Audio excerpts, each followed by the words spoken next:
And now, C.L. Taylor talking to Ulla Hinge Thomsen about Flugten.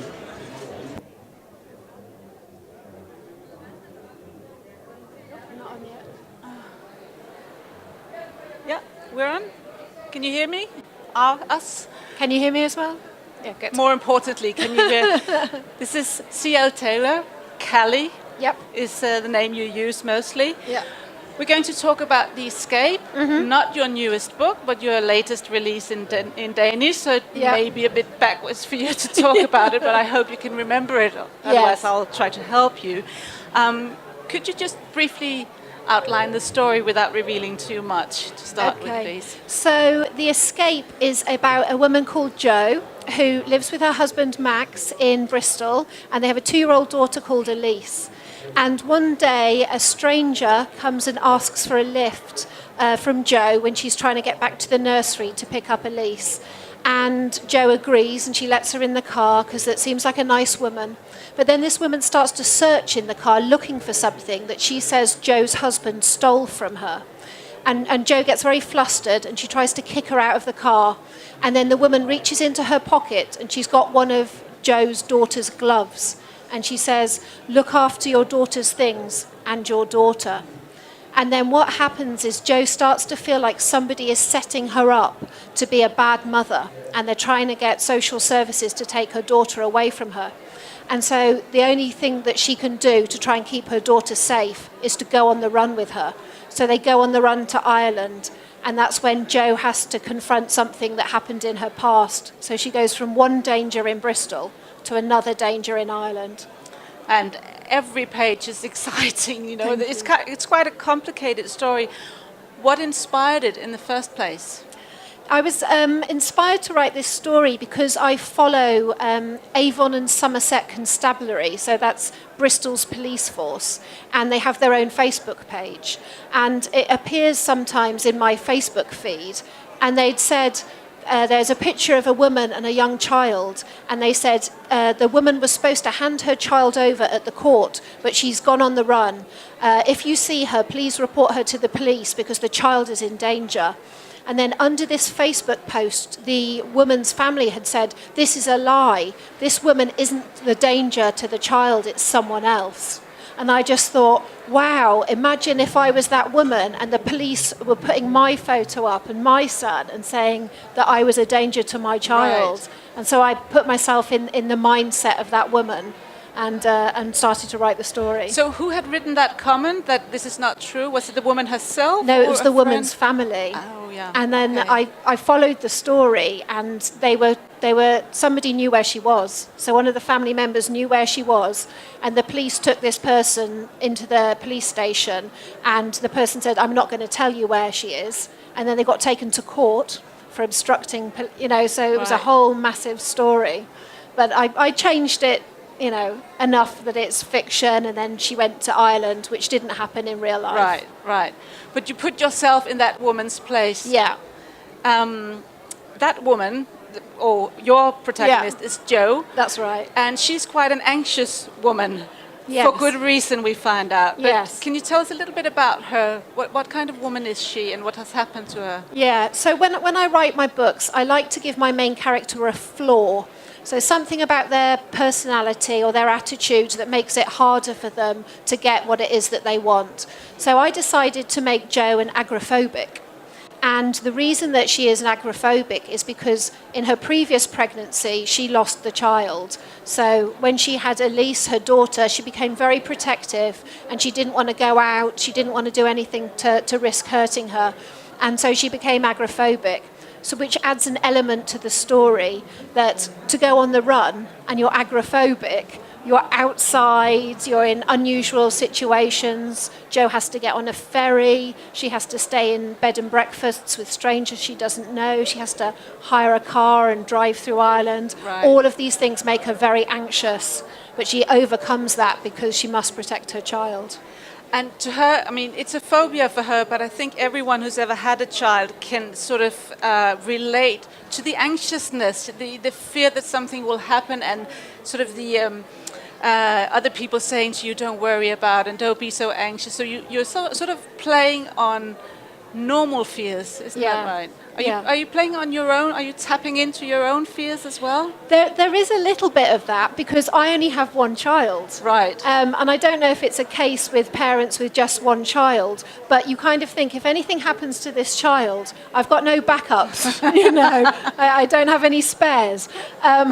So I think maybe I am a slightly more protective and cautious mother. Right. As a result of having one child. So there was a little bit of Jo in me, I think, but I'm not nearly as neurotic, I hasten to say. But she's much more than neurotic. Yeah. She's also very strong. Yeah. She acts on her situation. Yeah. What about the other characters, Max, for example? Can you tell us a little bit about him? Yeah, so Max is the husband, he's Jo's husband, and he's an investigative journalist who's desperately trying to prove himself. He works on a little local paper, but he sees himself as working on big news stories, and so he gets himself involved with a gang. He does a bit of undercover work to find out where this gang is getting some money from. And he takes quite a lot of risks to try and further his career. And he tries to be there for Jo, he tries to support her, but equally he gets quite frustrated with her as well. Right.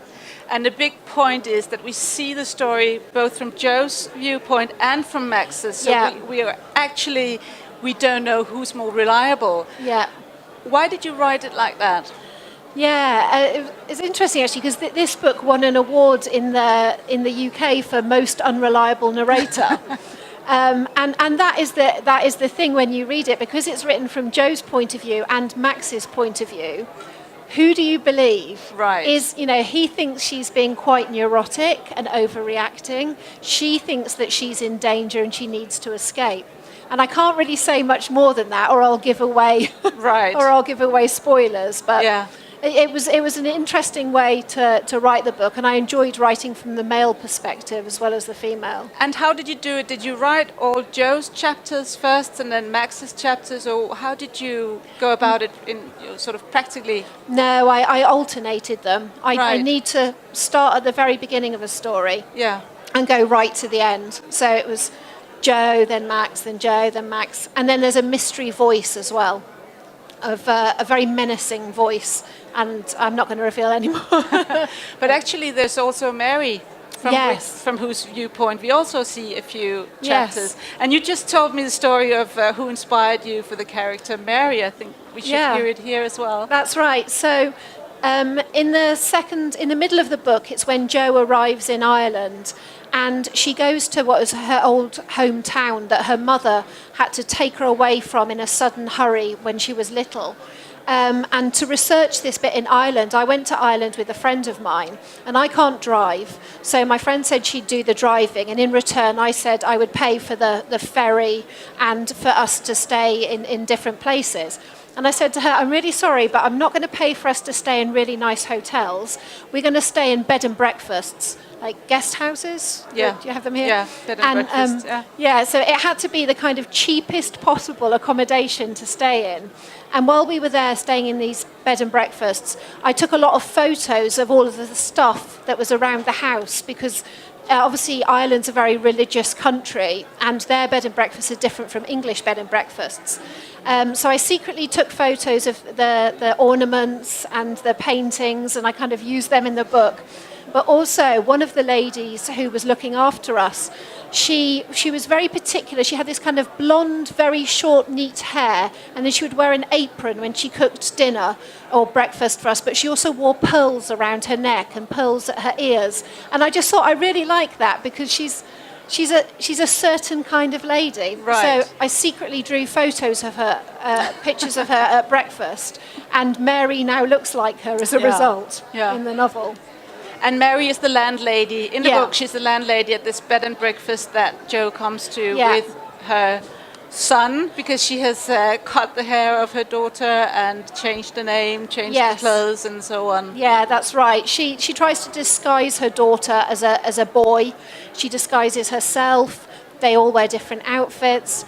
But what she doesn't know is that Mary is connected to the reason her mum took her away from Ireland all Right. those years ago. So What inspired that part of the story? Because that didn't have anything to do with the currents. Yeah, I think so. I started off with the story about the woman on the run, and then I Right. thought, well, what happens when she is on the run? Because often, you've got a cat and mouse of somebody chasing them, but the person on the run isn't in a huge amount of danger. Right. But I wanted to put her in a situation where she's like going out of the frying pan into the fire, and she was Right. even possibly more danger. Yeah. So I had to think about what had happened in the past that could be a threat Yeah. now. Yeah. So that's where that came from. As I said in the beginning, it's actually quite a complicated book, because there are a lot of sort of plot threads that have to come together. Yeah.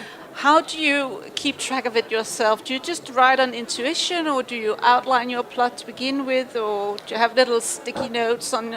Yeah, this was one of my more heavily plotted books. So I've got a huge whiteboard in my office, which I plot using the 4-act structure. So it has 4 acts and 8 sequences, and at the end of each sequence is a climax. So it keeps the pace really high all the way through the book. And then I write the individual scenes on record cards. Right. And I would have like one colour for Joe and one colour for Max. And then I would stick them into the sequence using magnets. And then I would kind of move them around and, to get the shape of the book. Before you start writing, or For that book I did, Right. yeah. And I also wrote an outline. So I Yeah. wrote... Because I watched a James Patterson masterclass online, and he said that the secret behind his books and how he can write them so quickly is that he does really detailed outlines before he writes a word, and then Right. he sits down and he just starts writing. So I thought that I would do that for The Escape, and I ended up writing a 13,000 word outline, at which case I felt like I'd written the book already. Right. So yeah, it was very, very detailed. But what is the advantage of doing it like that? I mean, is it that you don't lose track, or? Yeah, I think when you're balancing lots of different characters and lots of different plot threads, it can make a lot of sense to do a lot of heavy plotting and outlining. Right. With others of my books where it's kind of more organic and the characters lead what happens, I don't do so much plotting, but this one needed a lot of plotting before I started writing. Was it a nice way to write, or was it tiresome to write such a big outline? It was quite fun writing the outline, but then to go on and write the 100,000 words afterwards felt like quite a task. Yeah. I think this is a good point to read something to you that I found on your web page about being a writer, because you make it sound very sort of not easy, but sort of well thought through. On Callie's website, it says, "I write in a terraced house in the suburbs of Bristol, frantically tapping away at my laptop in the 6 hours between the school run, constantly interrupted by my dog whining for a walk. And when I say frantically tapping away at my laptop, what I actually mean is staring listlessly at the screen, tapping out a few words, deleting them, replacing them, checking on Twitter, staring listlessly again, tapping, checking Facebook, and then a final frantic, desperate flurry of words between 2 p.m. and 3 p.m. I'd forgotten that was on my website. I'm thinking, because I do it too, why do we do this to ourselves? I know. Why are we writers? Yeah, I don't know. I think the concentration levels that you need I just haven't got them. I'm very easily distracted. Right. So in my books, I try and write bits that I find interesting and the readers find interesting. So I don't do like lengthy description and that sort of thing. But even then, writing very pacey, fast books, I just get distracted by social media. But then I just have like a 2-hour window from sort of 1 till 3, where I just work like a dervish, and I just keep going. Together. And then I'm like, no, I've got to go and do the school run, and I've got to stop then. Yeah. But it takes a long time to get into that right It frame. does, really. And it's a hard way to work, really. Yeah. Because you feel like you haven't done anything for 4 hours, and then suddenly you do something. Why did you become a writer in the first place? What is your need to express yourself like this? Yeah, I was a huge reader as a child, and I really loved Enid Blyton books, and particularly like the Magic Faraway Tree. Did you have that here? Yeah. Yeah, and it was just so magical. And so I started making my own little books that I wrote by hand, and I did illustrations and covers and stapled them together. And when I was 8, I heard about a little girl called Jane Fisher, who had published books aged 9, and they were called The Garden Gang. And she had written them herself and illustrated them, and they were published by Ladybird in the UK. And I thought, well, she's 9, I'm 8, maybe I could be the youngest author in the UK. So I sent one of my books that I'd written to Ladybird, and I received my first ever rejection. And they were very kind, and they told me to ask an adult to type up my books instead of writing them in pencil on lines, and to keep the illustrations on separate pages. Good writing tips, actually. Exactly, yeah. Don't put it on one side and then the other. And I also bound them up with wool.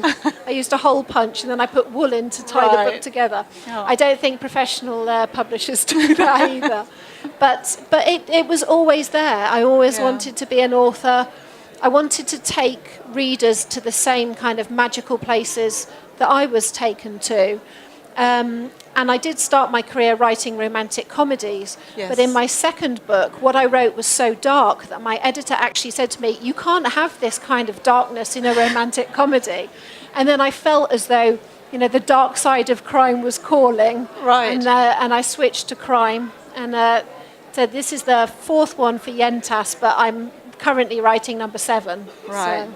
And I'm glad you brought that up, because we're actually running out of time here, but we're going to talk about your genre actually in lovely. about an hour or so up in Gymnastiksalen. So if anyone would like to join us there, and your 2 fellow authors from Britain as well, you're very welcome. Will you be signing your book? Yeah, I guess now? I'll just go over there to the Yentas stall if anybody's interested. Please come forward and meet Callie and read her very, very exciting book. Thank you so much. Thank you for listening. Thank you.